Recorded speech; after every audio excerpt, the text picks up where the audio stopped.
everyone. I am Tim from Tim's School of Fish. And I am Jake with UncommonEDC.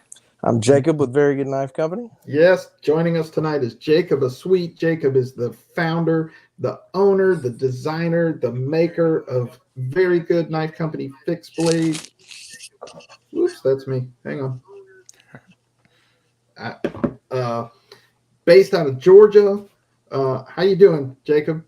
Hanging in there like a curly hair and a biscuit. That's right. Thanks for joining us. Absolutely. Appreciate you coming on. Awesome. Looks like the chat's starting to fill up too. Hello, Jeff, Kathleen, Skibby, KnifeNet69, Jim, Jeff, Fook, Izzy's here. Izzy's always here. Angelo, Marco, Sean from Watch City Knives, and Stevie O.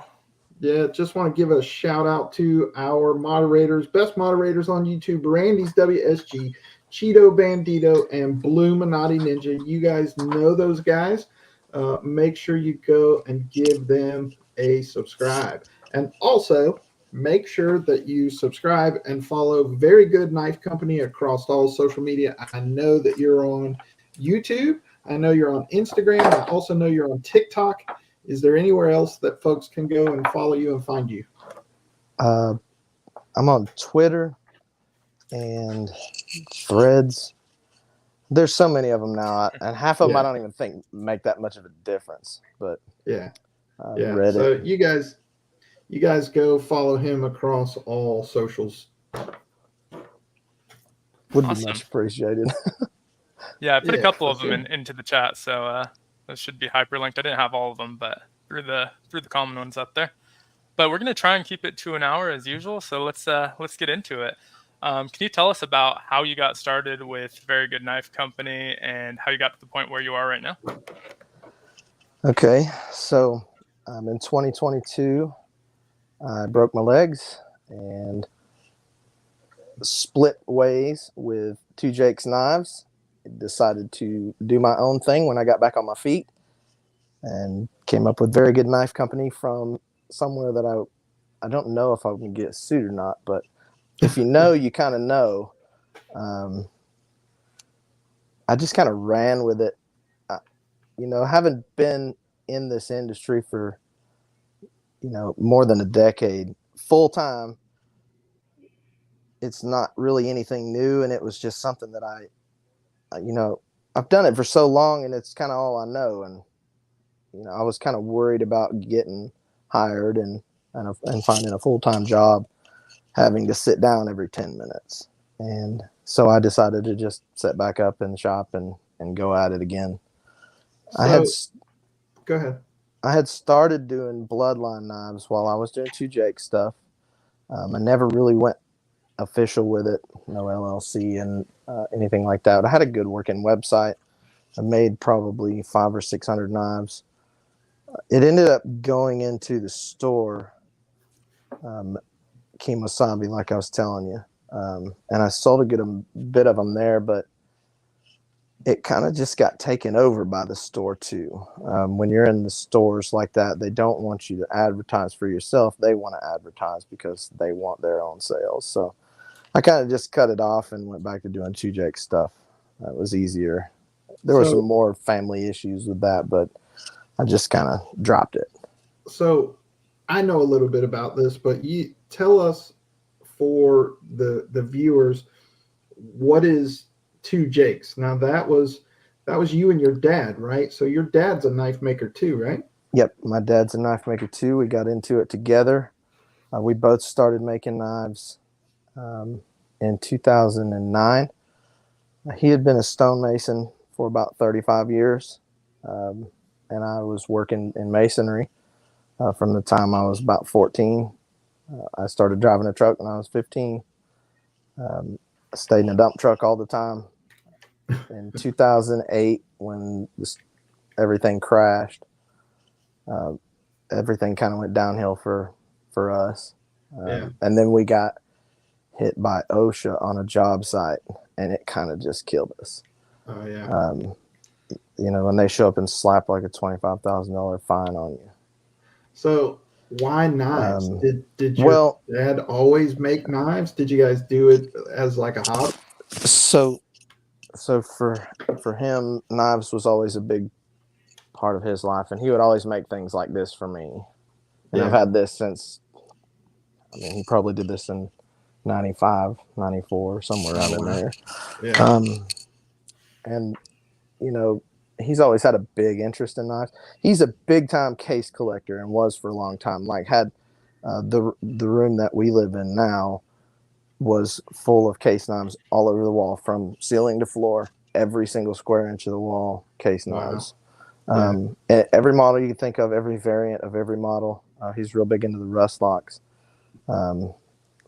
He was some special member at Shiloh case. Yeah. So that was a good push, I guess you could say. Yeah. We were in Pigeon Forge at Smoky Mountain Knife Works. I think that's where it is. It's Pigeon Forge. And we had bought some kit blades and had played with those. And then it kind of moved into, you know, that whole local thing where, you know, when you know quite a few people, everybody starts wanting one of those. I want one of those. I want one of those. So, yeah. And then we started doing gun shows. And then kind of got a lot more serious with things. We had somebody asking us about if we made our blades, and it was a no. And he said, "So you're a knife assembler?" And it kind of changed our mindset on what we were doing. And so we got a proper grinder and just kind of went at it. Yeah. And it just unfolded into doing gun shows every weekend, and every gun show we could hit within the surrounding counties and states. And then that moved into art shows. And once he started traveling out of town for, you know, like a week at a time, I kind of backed out of there. And by that time, we were busy enough that I could just stay in the shop and stay busy. So it was like on the job training. You guys just said we're going to make knives and just figured out how to do it when you started. Essentially, we know a good bit of knife makers local. Have been friends with a guy named Warren Glover, better known as Bubba Knives. Okay. He is pretty old now. I don't think he makes knives anymore. I haven't seen him in probably 5 or 6 years now. But, you know, growing up, going to gun shows, Warren was always there, and we would always go see him. And, you know, we used to go to his shop every now and then. There's another guy here by the name of Lone Wolf Knives. And he has a shop you can walk in and kind of draw out something on paper, and he'll make it for you. Oh, wow. That's cool. Yeah, and he works for next to nothing, too. Oh, good. I just wrote that down, Lone Wolf Knives. Lone Wolf Knives. His wife does scrimshaw. She's really high level. She's good. She does some good scrimshaw. But he does kind of basic stuff, you know, stag handles and push tanks, and you know, he doesn't really pursue any higher level anymore. You know, he's also old. Yeah. So what happens to the best of us. There's also a lot of knife activity around here. You've got Pop's Knife Supply, just about an hour from us. We've been buying from Pop's since it was owned by James Poplin. So that's kind of weird. I wouldn't think that you're in Cleveland, Georgia, right? Yeah. I've been to Cleveland. We stayed in a cabin up there before, and Cleveland's not very big.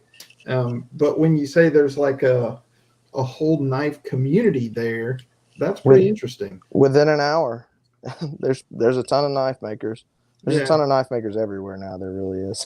Yeah, that's pretty cool. So can you tell us about the name Very Good Knife Company, where it came from without getting sued? Is it like from a movie? Is it meant to be? It's from a TV show. Okay. It's called Parks and Rec. Okay, that's good enough. Yeah, that's good enough. Yeah. And you mentioned earlier your dad was really into case knives. Did you get that bug as well, the case knife bug?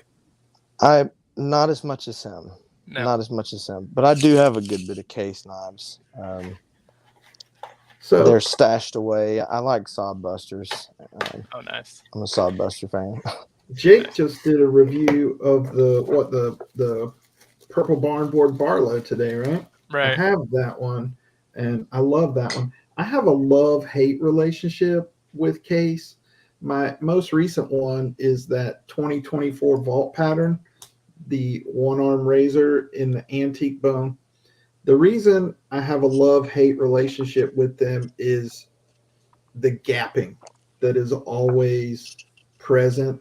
And I know that that's kind of a new thing. Nobody cared about that back in the day. You know what I mean? If the knife was functional, it was functional, but it just irritates me. I don't want to see that. You know what I mean? It's fair. It's fair. And it's kind of this thing where, like, you want to support American companies and American makers, but you sort of expect it to be higher quality, regardless of the price. You know, it's like, this is American. I'm take pride in this. I expect it to be better. And a lot of times it's not. And that just, it rubs me wrong. Like, absolutely. Dude, you know, I want you to do better, Case. I feel like a lot of the bigger companies have just kind of quit caring to the point where, you know, after 120 years of this, people are just going to buy our stuff no matter what. And I think there's something to that. And that mentality alone will bury you. Right. Yeah. Right. I think case also is a little bit different than like a GEC or these other like small run American, like Cooper Cutlery is doing theirs out of Ohio, but Case is putting out so many knives that I don't know if they can afford to do the quality control that the other companies are doing at the level they're doing it. Right. Yeah. Fortunately. And they're still pretty affordable case knives. You know what I mean? Absolutely. Most of them are under $100, so it is what it is. It's not, you know, $300 like for a Jack Wolf or a GEC, you know. Right. Yeah, Case isn't going anywhere. No, they're not. No, Case isn't going anywhere. There's countless guys like your dad that are part of that collectors club that have them all, and they will continue to have them all. You know, and I get it. I mean, I get it. Yep.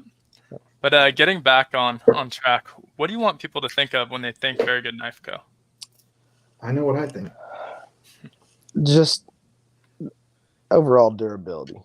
I mean, realistically, usability, I guess. I don't really care too much for anything frilly.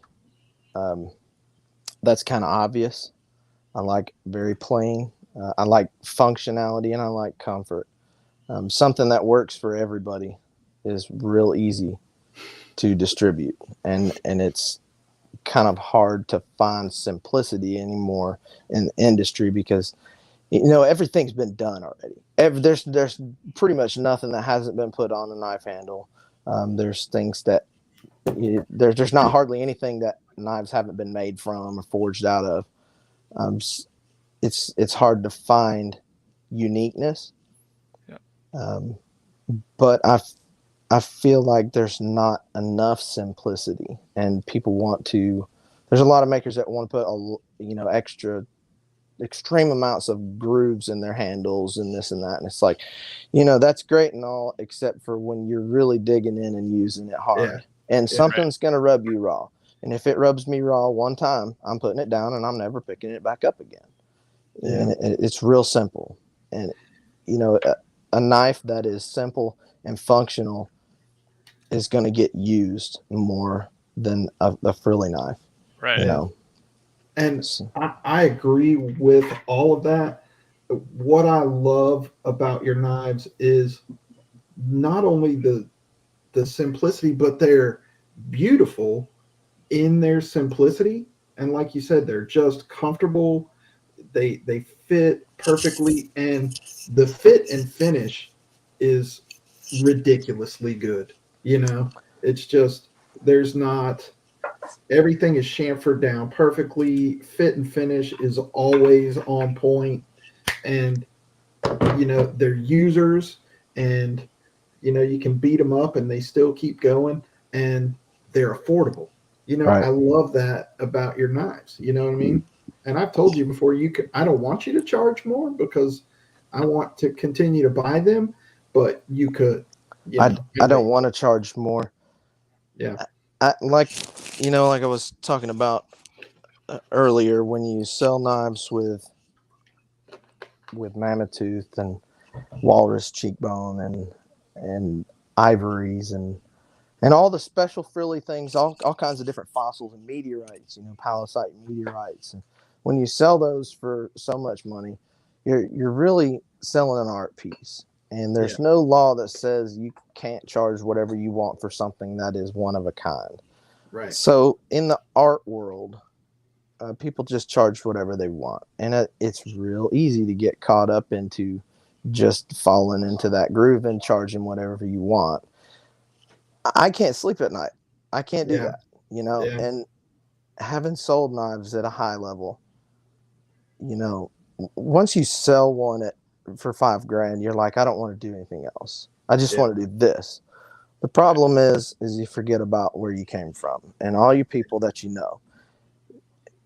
To me, the biggest issue that I had going forward with the pricing and just the whole dynamic of Two Jakes was, there wasn't a whole lot of thought towards other people. Yeah. And that's what's gone wrong with everyone nowadays, to me. Nobody thinks about anybody else. I don't really care to make a profit off of this as much as I do care to make an impact. I want my lifetime of work that I've put into this to be remembered by someone. I love that, dude. And I want someone to remember, because for so long I have spent cooped up in a shop, and it's real easy to do a whole lot of work and nobody ever see it. And it's hard to back that up because there ain't been nobody there to see it. The only way to do that is with social media and constantly, promoting yourself, but you ain't got time to do it if you're just doing shit. Right. And I was gonna say, go ahead. Sorry. I was going to say, speaking of promoting yourself, maybe we can show a couple of your models for those that aren't familiar with Very Good Knife Co. Sure. To get them in front of people. So my number one is the Adventure. Love it. This knife is one of the longest running models that I've been making. When I did Bloodline knives, I started with this, and this was the original Adventure. So you'd be okay there. And this one's got a bow drill divot. This is powder coated. This is ADC RV2.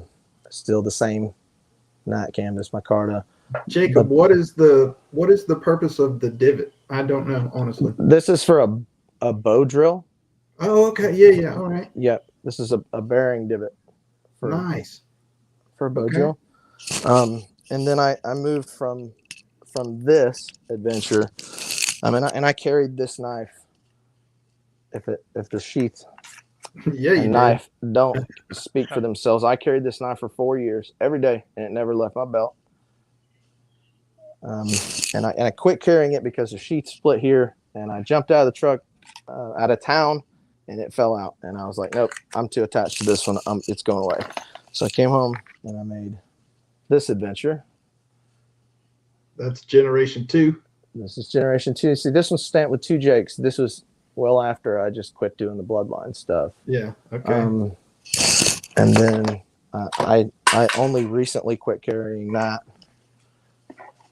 This is the new Adventure. I like the bigger belly. They're pretty much, well, this one has been sharpened on the belt several times. You can see the dip in here. Yeah. And it used to look like this. Okay. This is the original pattern. Okay. They're the same knife. All right. Yeah, you've got some use out of that one. And what's the overall length on that one? It's 7 3/4 inches. Okay. 7.75. That's perfect. That's perfect for me. The new Adventure is, it's the same thing without the powder coat, and instead of, so I was using an 832 tapered head screw and tapping the handle, tapping my holes using number 29 drill bit. And that got old, mainly because the powder coat is just a pain in the butt. Yeah. It's just a whole different step. So I moved to the Corby screws. I've used a good bit of Corby screws on other things. Just the whole reason for the screws was so I could remove the handles and powder coat it, put it all back together. And they're pretty nice, but I like the flush fit. It's cleaner. And for me with very good is, knowing what people want and people don't want, what people are going to carry, what I'm going to carry. I want simple and clean. And the whole thing with the fit and finish is, what amazes me in the knife industry, I see all these knives selling for $300-$400 with a 100 grit finish. Yeah. And that absolutely burns me the hell up. It really does. Because, I'm able to do a 400 grit finish, and it takes just an extra 2 seconds on the belt to run it up one more grit and then just run one more grit. Why not just finish it better? But I understand that a lot of people like a rough finish. To me, though, where does that price come in? Why are you charging $400 for something that took you 2 seconds to do? I agree. And that's why I started charging lower. I don't give a shit if I don't make it. I don't care. As long as I'm selling at these prices, I'm fine. I'm fine. I love this guy. How can you not love that guy? Come on. Yeah. So is that your top selling model, the Adventure? It was last year. I sold 320 knives last year. And that one was just like 2-3 numbers over the Wasp. And the Wasp was the most popular this year because that's what I've had on the shelf, is that steel. The Wasp is smaller, right? It's a lot smaller. 6 3/4. It's 6 3/4 inches. Yeah. Yep. This is the Wasp. And that's in stock right now, right? I do have a couple. I have the 80 CRV2 version. Don't show that one that I'm going to buy tonight because I don't want them to see that. And Nat micarta. I have a couple of these left. See, that looks killer. I love that natural micarta. That just looks like a knife. It's enough. It's enough. It doesn't need to be any more or any less. My whole thing with the fit and finish is leaving you no room to complain. Yeah. And for me, when I'm buying something, I don't want any room to complain. It really doesn't matter what I'm spending on it. It doesn't matter. Do you have any complaints about it? As soon as you start nitpicking things, you're disliking it. If you're disliking it, you're not using it. If you're not using it, you're not going to buy another one from me. Right. So if I make the fit and finish good enough that there's nothing that you can look at and say, I don't like this about it, or I don't like that. If you do, it's a personal preference thing. It's not because it's not done right. Yeah. But you are starting to make some with some other handle materials, right? Yep. I'm using some fat carbon. I've had some requests for wood. I don't care much for wood. And in truth, no matter how much you stabilize it. That one's not for sale, fellas. That's spoken for. This is the Toxic Storm fat carbon. That belongs to me. It's beautiful. Yeah, okay. That's freaking sweet, bro. That is so sweet. Yeah. And then this is my wife's. This is the Purple Haze. It's darkened up a little bit from Carrie, but it's still pretty purple. And she's got the TL liners, Tiffany blue or whatever it's called. What? I need liners. I don't have liners.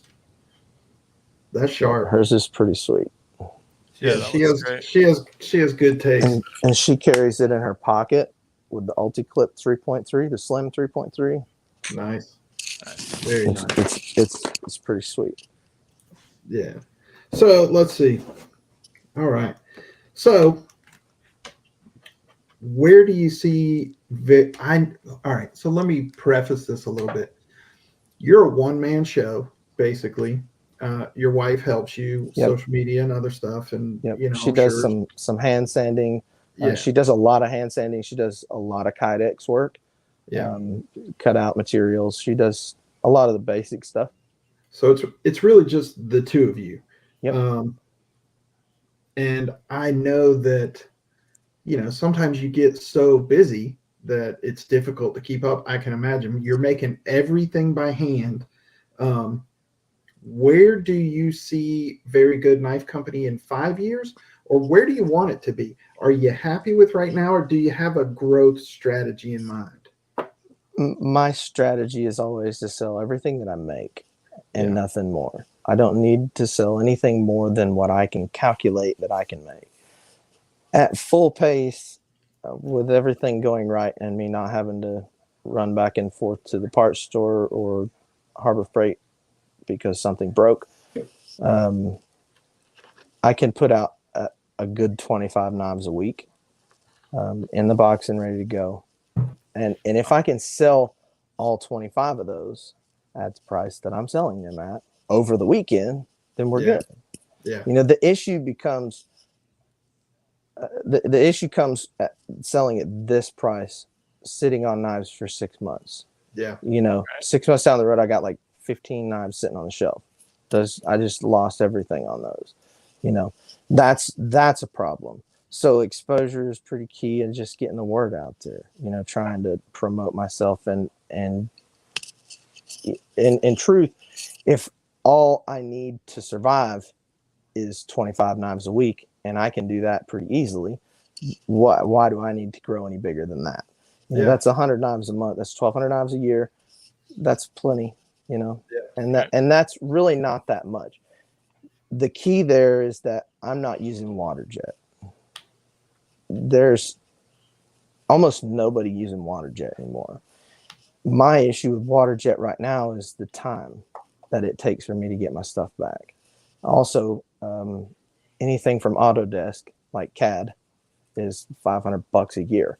So, and I do have CAD. It's just not up to date right now. So, and not only that, just I've gotten to a point with profiling where I just order bars of steel, bar stock, and it's pretty cheap that way.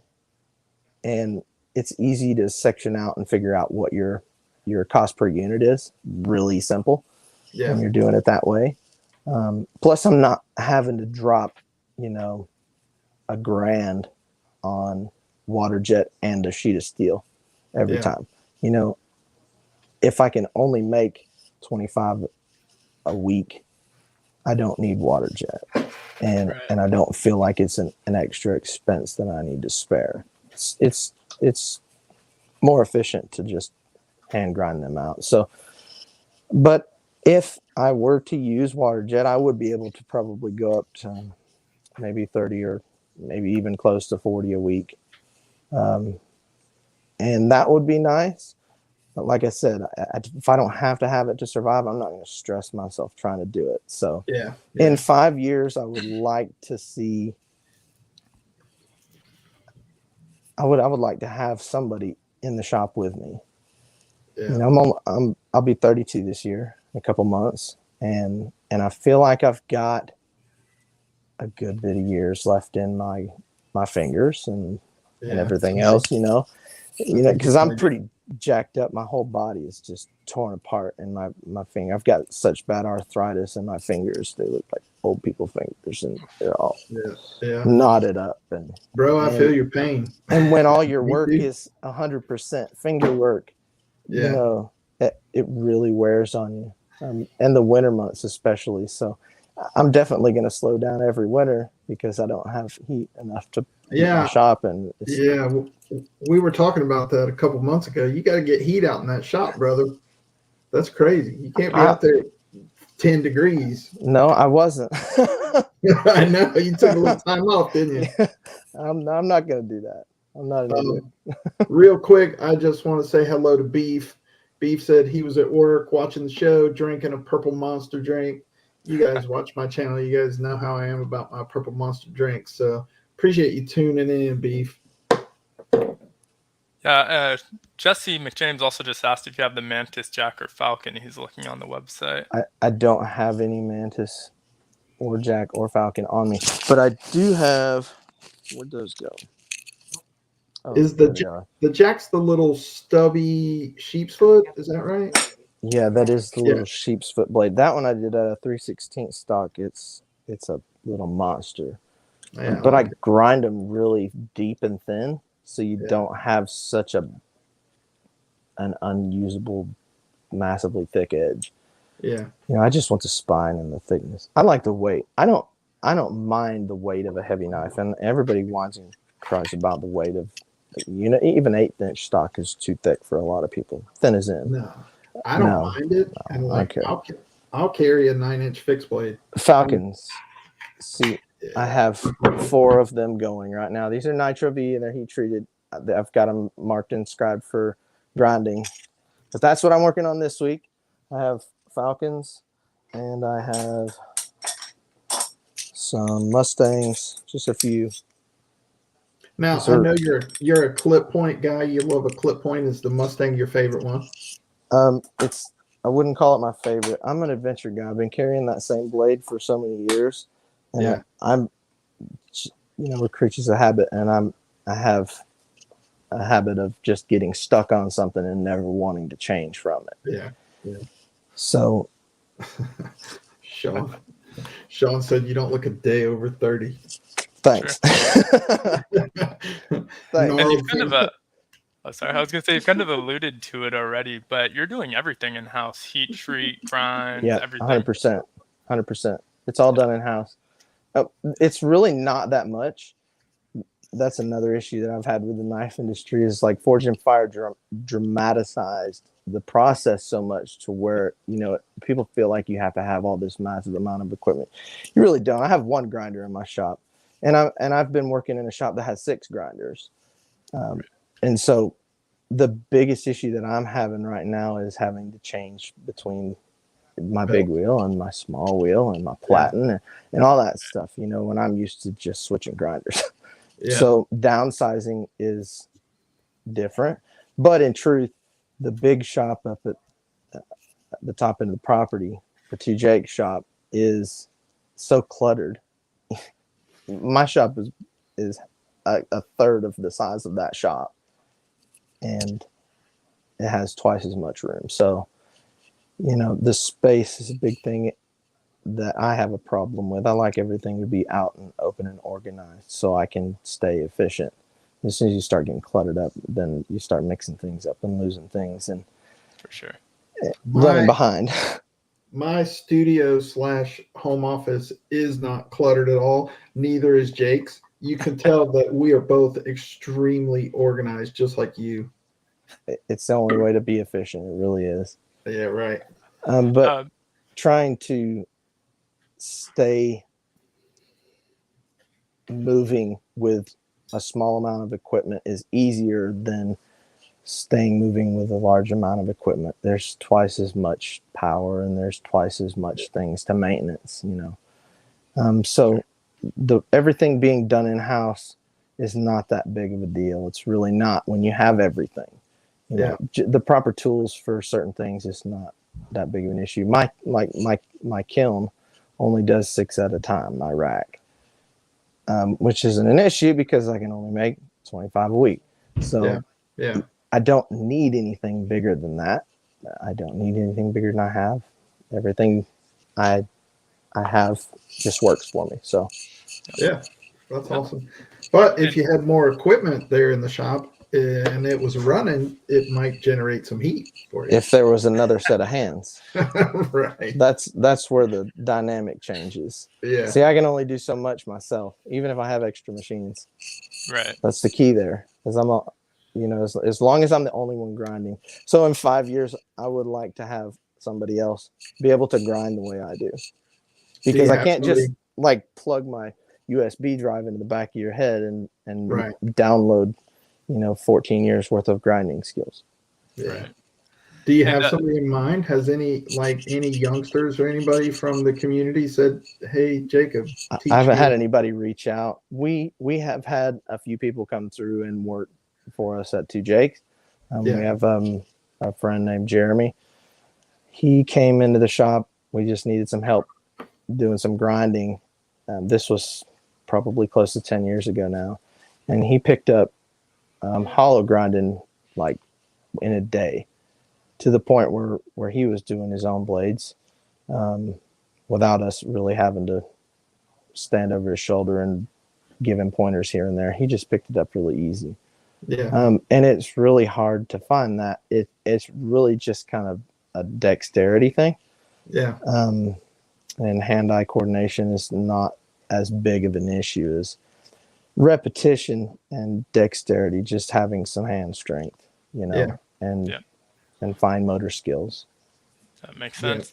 Yeah. And then before we jump into the next question, I think Navy 85 was wondering if you know when you'll have the Adventurer back in stock. I have to order some steel, and I'll be doing that tomorrow.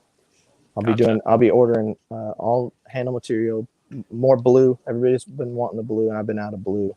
When I was going to order all that stuff, it was all out of stock, and that was around the November, December time. That was around the Christmas time. I just got so frustrated with that time because everybody is so busy and trying to do their own thing. I couldn't get anything for myself, and it was all my fault that I didn't stock up beforehand, but like I said, I kind of just do things a day at a time and one run at a time, and what I have on order is what I do, and what steel I have on the shelves is what you're going to get, and that's that. So, but I'm ordering all materials tomorrow, so they'll take probably the rest of the week, some of next week to get here, and I'll get cracking. And you guys, I mentioned this before, but follow on Instagram, YouTube, TikTok, because I know that you usually put out a video or a short or something saying, hey, here's what I'm working on next, and here's what I have available. So if you guys are subscribed and you hit that notification bell, you're going to know what's coming up next, and you're going to know when they drop, so you can jump on them. And at the price point, it's not like you have to save up for it. For the most part, if it drops, jump on it, and I promise you're going to be happy with any of them. I promise you that. I want everybody to be able to afford them. Yeah. Your stuff's no good, even if you have some high level stuff. Nobody cares if they can't afford it. Mm-hmm. And I've been in that position. Where you have friends that just want a knife, but you're busy working on stuff that rich people out west are buying. So I really just want to provide something for the working man. I love it. Right. I do. That's all I care about, really.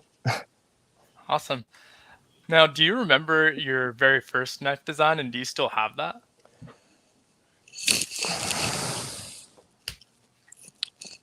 I mean, look, I've got like a couch full of knives. I sent him a picture before we started this, and he's like, "Yep, you're doing it right." Yep. I am remember surrounded. My first live, I laid out over 100 knives on like a desk, and then I pulled out one of those TV trays and put it next to me just so everything's in reach.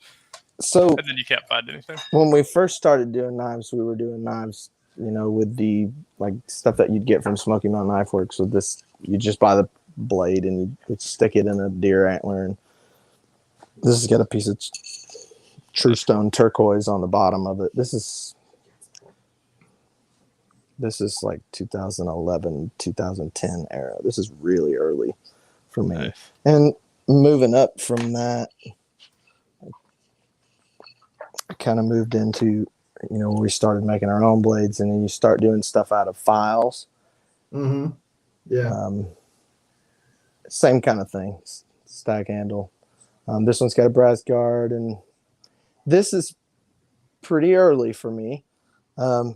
See, pretty much a clip point. I like that thing. It's been deeply rooted. And then we kind of moved into forging stuff out of chisels. And this is musk ox horn and lignum vita wood. and this is a forged chisel. This is pretty early 2 Jake stuff. I didn't start really patterning knives. The whole logic, the whole deal with 2 Jakes was no two alike. And that's everything from 2 Jakes was a one-off and a one of a kind. Everything. We never patterned anything, and I wanted to pattern things because I was, watching things on YouTube. Like when I first started picking up hollow grinding, I was watching Ray Ennis of N-Trek Knives grind on YouTube, and I was like, well, that's all I needed to see. And then I went and did it, and I was like, it's that simple. Everybody else is using jigs and this platen and resting up here, and he just grabbed the damn knife and went to the belt and grind it out. And I was like, that's all I needed to do. So once I picked that up, and then I was like, I want to make bigger scale of the same thing because I'm good at repetition, doing the same thing over and over 100 million times. That's my kind of thing. So we didn't really start patterning knives. We just kind of moved from one thing to another. But yeah, I've got some pretty early stuff. So I'm going to go a little bit off our little outline here, but you said that 2 Jakes kind of really focused on one-off stuff. Everything was one of a kind. Can you show us those 2 knives, that one in the case? Yeah.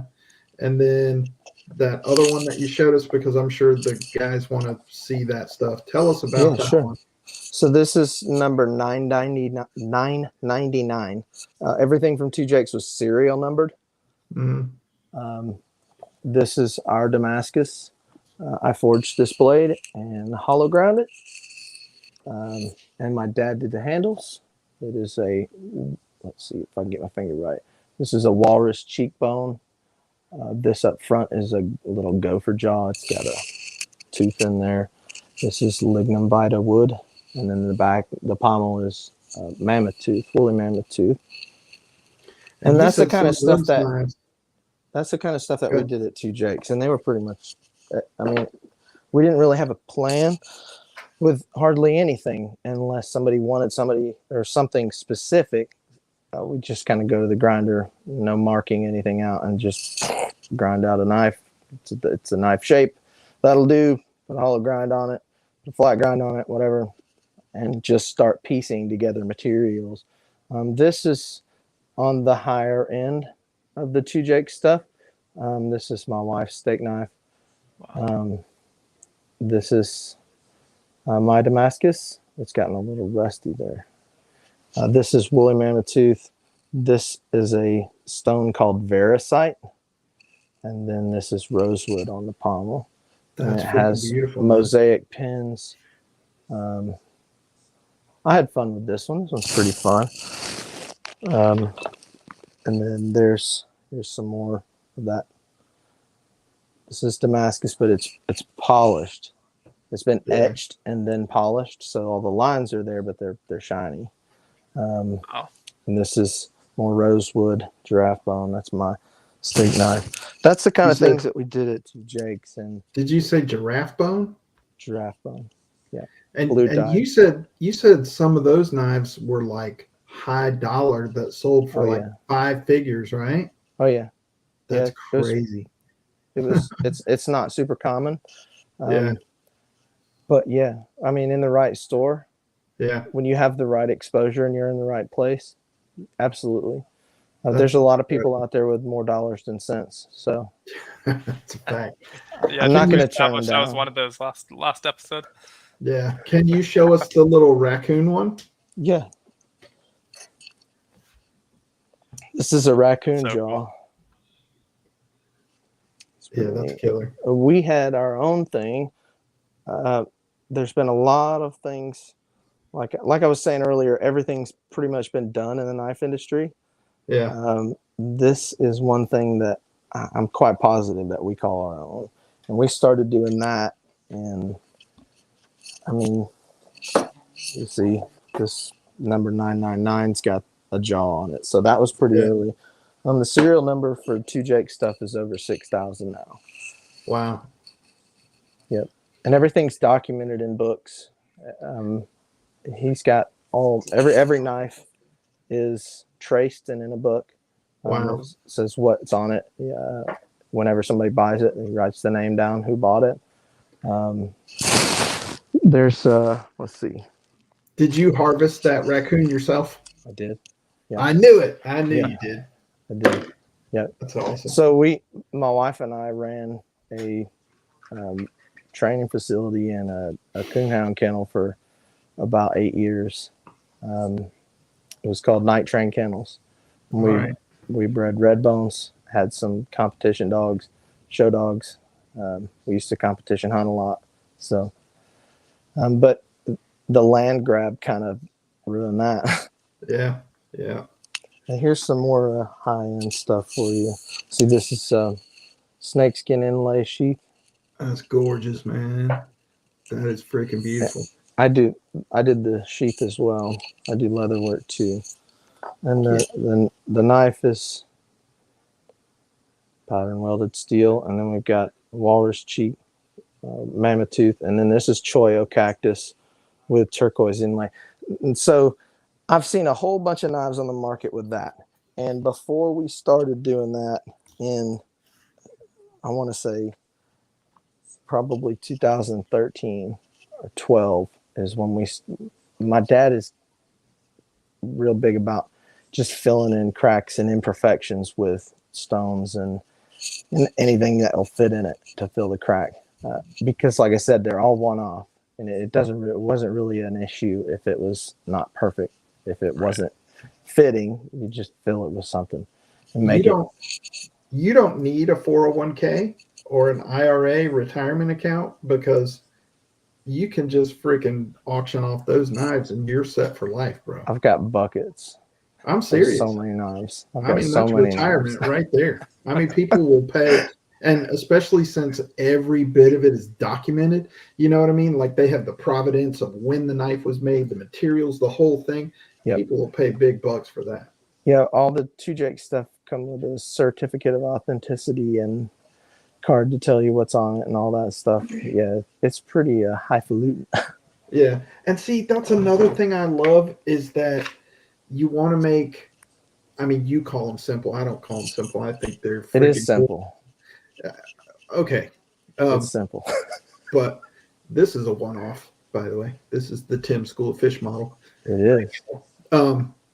But you know what I mean? You want to make, basic, simple knives for the working man at an affordable price, but you've got the skills to make, 5-figure knives if you wanted to. I love that. I just think that's cool as shit. I've spent a lot of my life in between decisions on how to feel, and I've discovered that I'm more happy just giving stuff away. Really, I would rather just give it away because I want people to use them. Yeah. And that's a lot of my sales are repeat customers, and there's a whole bunch of people that are really reluctant and sketched out by the whole name very good knife company, and I get it. And I knew when I decided to just run with it that it was going to be like that, because I was like, that sounds stupid as hell. It's perfect. And I understand that. Here's an oyster knife. I saw that comment about the oyster knife. That's mine. Nice. This is giraffe bone, and then this is true stone, little green turquoise, and then blue G10. Another mosaic pin, it looked like. Yeah. Oh yeah, everything from 2 Jakes had mosaic pins. Everything. Yeah, that's cool. But anyhow, I feel more fulfilled just providing for the people that are really making America go round, because there's a whole bunch of people out there that just can't afford a $300-400 knife. Yeah. And I'm one of them. I don't really have a whole lot of other people's knives. I have almost none, because I'm just working to survive here. You know, I'm not that big of a knife guy. I'm really not. I am a knife nerd, you know, just by association and knowledge alone. And I will sit here and talk knives for days at a time. But in truth, I'm not that big of a collector. What I have is mostly of my own making and things that I've just collected over 15 years of doing this. So yeah. So Blade Walker said you're top notch. Kathleen said you're a cool guy. Like, I just wanted to say, how can you, like, to the people out there watching, how can you not support a guy like this in a business like this? You know what I mean? Like, the first time I talked to you, I was like, I love this guy. I love everything about your business philosophy and everything. So I encourage everybody, if you don't have any of his knives, first of all, you need one because they're awesome. But secondly, how can you not support a business like that and then walk into Walmart and buy some shit and go to sleep at night? Exactly. You know? Well, you know, there's a lot of guys, especially in the lineman trade, that buy cheap knives. Yeah. Like the Klein lineman knife is pretty hot. The Jameson splicer is pretty hot, and those are like $12-15 knives, but they go through them at a ridiculous rate. Yeah. Like every week you're buying another knife, or two of them or three of them, because they're trash, you know, and they're made with such cheap materials to be that cheap in such abundance, mass production, you know. It, to me, and you got to realize with the price thing, you know, your market today doesn't look the same as it did 10 years ago because our economy doesn't look the same. There is a huge outweighing of you know, nowadays you're either poor or rich. You know, the middle class is being wiped out. So those people that could afford your $300-400 knife are pretty rare now. There's more people working in trades, and those are the people that I would rather support. I would rather, you know, I mean, really, this is who makes the world go round. Yeah. And everybody's we're all just doing our own thing. That's all we can do. Working to survive anymore. That's about it. So if I can assist somebody like that, you know, and it spreads too, you know, once you outfit one guy on a crew, everybody else on the crew is like, oh, I want one of those too, you know. And there's 10 times more of those guys than there are of the people that can afford the more expensive stuff right now. And I'm driving with those guys. You know, that's my kind of people. That's me. You know. Yeah. Do you you already answered if you carried or used any other knives, and you said not really. So have you ever thought about making a modern flipper or a slip joint? I know there's a whole lot more to it, but has the thought even crossed your mind, like, hey, I'd like to try that? I want so bad to make folders. It's been on me for so long to get into making folders. It's not that big of a jump. It's just the precision of certain things. You know, my drill presses are pretty clapped out. Yeah. And, you know, making folders is a whole different ball game, you know, of precision that, you know, I have the skill set for it. I'm just not really set up for it. And that's another thing with it's a market thing, because if I sit down and spend, you know, 20 hours making this folder and put a ridiculous amount of file work and hand work into it, I'm not selling it for $100. Right. You know, and that goes right back to the same thing, where I would rather spend less time on a knife that's, you know, twice as tough as a knife that's worth 3 times as much. Yeah.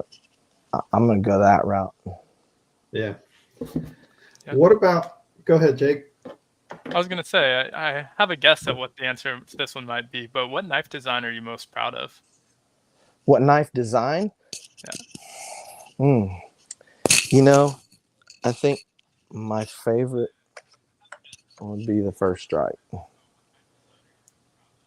That's so badass. I've put a lot into the First Strike. I mean, I don't have one from Bloodline, but I was making the First Strike with Bloodline. It was a little bit different. The guard wasn't a hard stop, which I always wanted it to be, where the handle fits nice and flush. It's kind of high level fitting, but in truth, once you learn how to fit stuff up properly, then it's not hard at all. So what's the overall length on that one? It's 11 inches, and it's pretty hefty. That's a big one. Yeah, it's pretty hefty, but it's really not all that big. It's only got 6-inch blades, so right. It's got a good bit of handle space. But I'm in love with clip points. I love hollow grinds, big deep hollow grinds. Just got a big swedge on it. I love the First Strike. That's probably my favorite one of the very good designs for sure. Now you had a. Oh, sorry. Go ahead. Go on, Jake. I was gonna say it didn't look much thicker than the other models either, even though it's a lot longer. It's about the same. It's the same stock as the Adventure, and the Tradition 3/16. I mean, the bevel angle is a big thing on grinding super thick knives to make them useful. Right. There's a lot of people out there making thick knives, but they don't grind them quite as thin, or they, some of them do. Not trying to put anybody down, but I like to taper mine out as much as possible and make them usable. But I like the heft and weight. Like an Adventure has a full taper flat grind, but it also has a long distal taper too. So not only is it super thick, but it's ground down really thin, so it's usable. But then with the bigger, longer knives, they don't have to be, matching on size ratio. Right. If you go up on length, it doesn't have to go up on thickness. It's not necessary, and vice versa going down. Right. Now, do you have one of your Kephart tribute knives around there? I don't have one on me. I have a blade out in the shop. It's heat treated and it's just sitting there. I had a guy message me last week and asked me, and he never got back with me. But I made him a blade, and it's just sitting there. Yeah, I'm gonna need that one. And you had made you had done a custom version of, was it the First Strike? When you and I first started talking, it was $300-$400, something like that. Was that the First Strike? It was a Revelation. Okay. It was the one that I named the Revelation. Yeah, I did that one. Was full custom. That one I polished out the 1200 grit. I never went with any stone like micron, so it wasn't like mirror polish. But I mean, it was pretty highly done up. Yeah, you and I spent a lot of time on that. Yeah, and we're gonna have to talk about one of those, because I'm gonna need one of those as well. We don't have enough time. Yeah, we don't have enough time for any of this. So we could go on for days. No shit. Are there any knife makers or knife designers that you admire, look up to, or influenced you? Ray Ennis with Intrek Knives. I talked with him every year at Blade Show that I saw him there. This was years ago. He helped me with some inspiration for sure. Right now, as far as other makers or other companies, I really like the Jack Wolf stuff. Yeah. I like simple, and I think those are pretty neat. I do. Yeah. I like what they're doing over there. They use back carbon stuff too. So yeah, I've got one. Jake's got quite a few Jack Wolfs. Jake's a big Jack Wolf guy, and we had him on the show. I don't know if you saw it, but we had Ben Belkin on the show. I haven't. Cool. I didn't see that one. Yeah, if you get a chance, I think that was. Did we host that on your channel, Jake? Yeah, I think that was one of the early episodes, maybe 3. Something like that. So yeah, I think that was over on Jake's channel. Good conversation, and you'd probably get a kick out of some of the knives that he had. Like, he's got some stuff that you probably want to see that, like you have, obviously, just some mouth-watering stuff in his collection that, you know, they we build all up. go, yeah. I'm going to put you on the spot with something that we didn't talk about. What was the best piece of advice that anybody ever gave you when it came to knife making or running a knife business?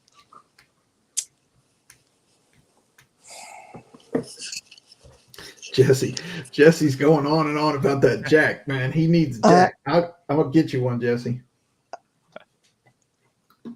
I was told by several makers to use belts like they're free. And that's a big thing for sure. Yeah. I would say that, you know, a lot of my influences come from just watching what I don't want to be.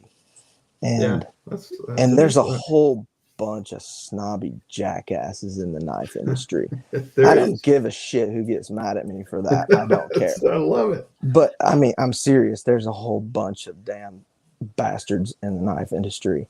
Yeah. So if you could call that inspiration, you know.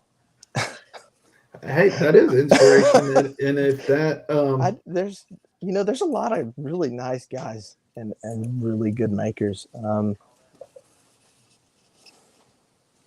I couldn't put my finger on one certain thing though.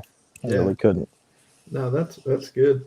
Well, we're getting close to an hour here. Jake, what else you got? Yeah, one more, and then we'll open it up to questions, anything you want to promote. But right now you have Nitro V, ADCR V2 on the site. Do you have plans to kind of work into different steels in the future? I don't feel like there's a whole lot of room for carbon steels in the market unless other steels keep coming out, because pretty much everything is tested as far as my own preference and what I like to do. I like to stick with what I have done a million times, you know, and as long as I know that I can do this with my damn eyes closed and we're good, you know, I would like to stick with that because it's safe, but there's a whole bunch of stainless that I would really like to explore, you know. Magna Cut's huge right now. Yeah. But you know, for one billet of steel is like $200. So yeah. You know, until I'm ready to eat that one for a couple of months, because I don't know if I even got it right the first couple of times. I just, it's a big step. Definitely want to expand on materials, but not to the point where I'm doing like all customs again, because again, that's a pain in the neck. You know, when you can do them all the same, everything gets the same thing. I mean, it's just putting together a puzzle. Blade Walker, thanks for tuning in, man. He's got to take off. Our buddy there, LD's Pocket Knives, that is Darren, and he is our friend in New Zealand. And that poor guy over there, he can't get shit sent to New Zealand. Can you help a brother out? I don't know about New Zealand because I haven't sent anything to New Zealand yet, but I don't, unless there's some special thing that nobody else is able to send to New Zealand for some particular security reason. Customs is a pain in the neck. Yeah, that's the biggest problem. It's really nerve-wracking to send something out because, you know, there's not really any tracking past the time it leaves the United States. Right. You know, so it's just kind of tossing it up. I do ship internationally. There's one in Australia, there's two in Australia. I sent one to the Netherlands about 2 weeks ago, and Germany at the same time. I haven't heard anything back. I hope they made it. Have you ever heard of Joe X on YouTube? Yeah, I've watched some of the stuff. I want you to send something to him because I want to see him beat the shit out of one of your knives and break it. Because I have seen that torture test that you did on the what's the Tanto blade called? I'm sorry. The roughneck. That's this knife. Yeah. If you guys haven't seen on Jacob's Very Good Knife Co. channel. He's got a video of a torture test on that roughneck, and you beat the ever loving shit out of that knife. And This it is just the knife. kept on going. Is that the one? Yeah, this is the knife. Yeah, you can see the hammer marks on the back. Now she's good to go. Yeah. That's this right here is where it cut the nail. Yeah. Yeah, it's hard to really sell people on that too, because everybody's skeptical nowadays because of all the damn scams out there. Everything's just a scam. So I try not to focus too much on the torture test stuff, but people want to see it. And there is not a whole lot of knife makers out there that are willing to do that to their own. Right. I have done this stuff for a long time with the ADCR V2. I'm talking about the torture tests. I have other videos from Bloodline that were twice as grueling. And like for instance, this knife also took a beating. It cut a brick in half a couple of times. Take a lick and you keep on ticking. I had to regrind the spine and regrind the edge and all that. The handle's all jacked up. But I mean, it's ADCR V2. It's all the same stuff. And once you figure out how to do it right, you're pretty much in the clear. Right. Yeah, Paul, that was amazing. If you guys haven't seen that, go search it up on his YouTube. That's pretty damn impressive. And I carry the Nitro V test knife. This is my EDC. This is the one that I did the test on, Nitro V. And this has been a great knife. This one's been on my belt since I made it. So, I mean, that's only been like 6 months about it. But when I say EDC, I mean EDC. It gets carried every day. Yeah. Every day. That's a thing that gets mixed up and overused in the knife industry for sure, is the EDC thing. There's a lot of guys out there that have a whole big collection of knives that they EDC. Well, if you're switching out one knife every day, then are any of them actually EDC? Because you're not carrying them every day. You just carry it once every now and then in rotation with all these other ones. So to me, EDC is something that goes on the belt and doesn't come off of it until I replace it with something else, and so I just put my knives through hell until they just kind of quit, and I'll just put a different one. That's part of the reason why I say I'm a crappy EDC guy, because there's really nothing that I carry every day except my phone, if I'm being honest. Yep. You know what I mean? That's it. That's absolutely the extent of it. Yep. And I don't have an issue with it, but it just I kind of get criticized on the size thing and the thickness. There's a lot of people that aren't liking the thick stock and the weight. I don't do any kind of handle balancing. I don't drill any counterbalance holes in the handle and the tang to lighten it up at all. I don't care about any of that stuff. It doesn't bother me at all. I just want something that works, and they just work. So the whole EDC thing on some reviews that I've seen, I don't know if you could call anything an EDC if you don't carry it every day. So, it's just another tag to put on something, I guess. Yeah. So what about, so kind of a two-part question here. Any new models that you're working on for 2024? And will there ever be kind of a time? Yes, Jesse, I was laughing at you. I'm going to have to send him a jack. Yeah, I mean, he has been nonstop about the jack. I'm gonna have to send him a jack. Just try it. Yeah. Any new models coming up? And have you ever thought about kind of putting any current ones in the vault so you can have new models and then maybe re-releasing the vault patterns with different handle materials, stuff like that? Yeah, that's a good question. So last year I came out and just threw a big giant net and threw all these different models out there, right? The main reason for that is to see what people want right now, and that can vary from month to month and week to week. The problem, like I said, with selling at this price point is sitting on them. So if I make a whole bunch of this one and it doesn't sell, then I kind of ate that one, even if it might get popular in 6 months. So right now I've kind of turned to, if you want what you see, just hit me up and I'll make it for you if I can right now, if I got the blade stock in. But there are certain ones that I probably won't make any more runs of. I'm sorry, Jesse, but the Jack is going to be one of those. Doesn't mean that I won't make any more. You know, it's just another knife. But, you know, I had a couple of Jacks that sat on the shelf from the time that I made them until I gave them away at Christmas. So, but I do have some new models coming out. I have one, the Adventure Junior. It's the same size, same shape, profile, everything, full taper as the Adventure, except it's 6 3/4 inches and 1/8 inch blade stock. So it's really thin. The thickness of the Wasp, handle size of about the Wasp. Some people wanted some more, again, EDC styles, and size and weight, because the Adventure's hefty as hell, and you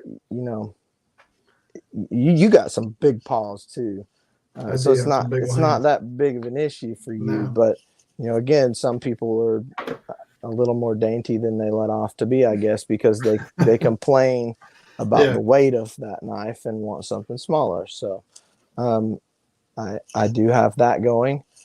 I want to make another Keppert style, but like the Tribute, but like a 4-inch.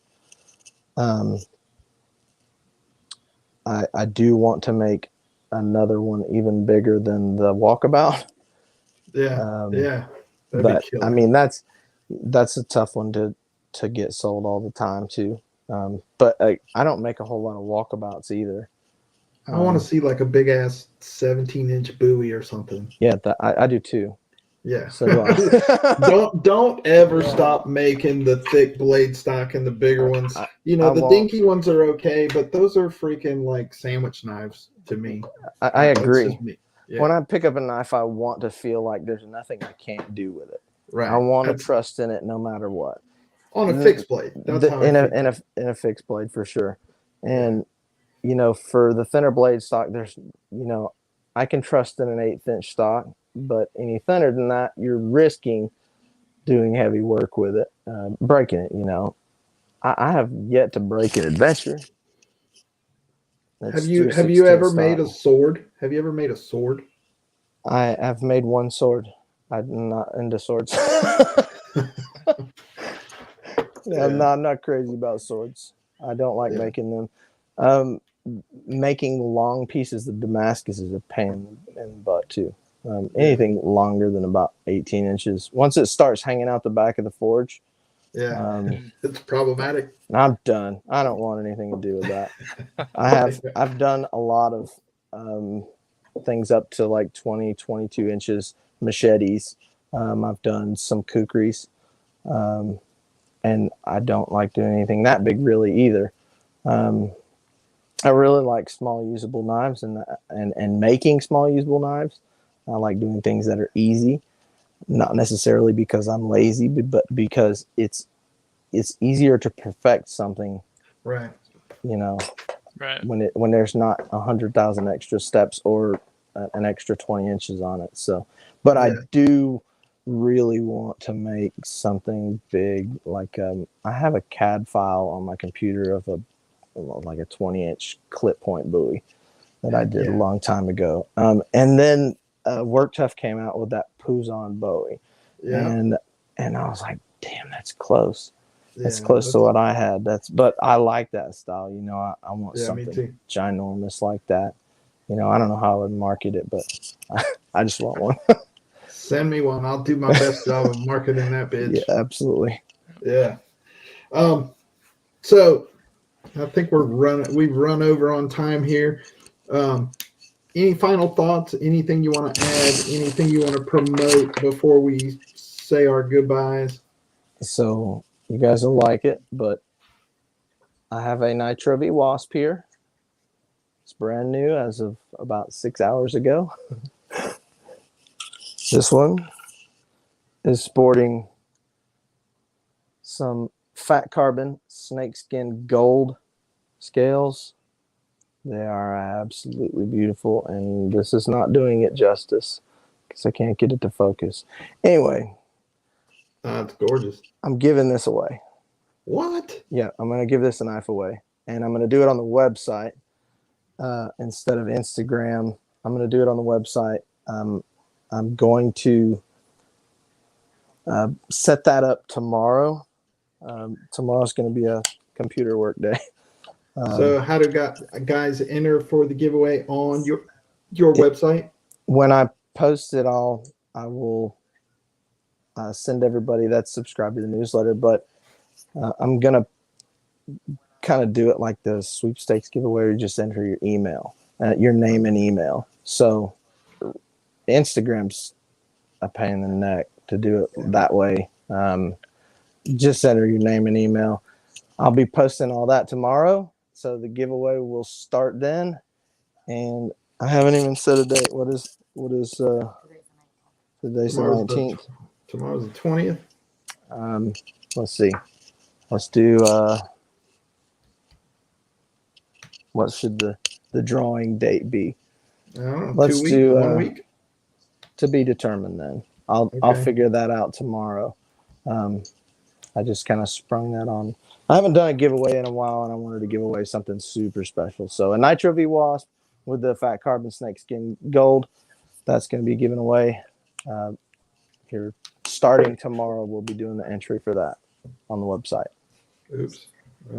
Oops. I think we're both trying to do the same thing. Yeah, Fook Doozle said he already claimed that. So yeah, and I'll put out some shorts and do a video if you don't mind, and Absolutely. try to get the word out on that giveaway and send some people your way. Absolutely. So thanks everybody for joining us. We're going to wrap it up. Thank you to the moderators. If you're not subscribed to those guys, make sure you go and subscribe to Randy's WSD, Cheeto Bandito, and Bluminati Ninja. And thank you, obviously, Jacob, for joining us. Thank you for your time. Thanks for having me. For sharing everything. And I just want to say, if you guys don't have any very good knife company knives, you need to. I promise you are going to love them. And y'all go support this guy because he deserves your support. Thanks, guys. Yeah, thank you. And thanks, everyone, for joining us. It was a busy chat today. We appreciate you so much. Yeah. Awesome show. We will see you guys next week. All right. Take care. We're still live. We're still live. On a patty.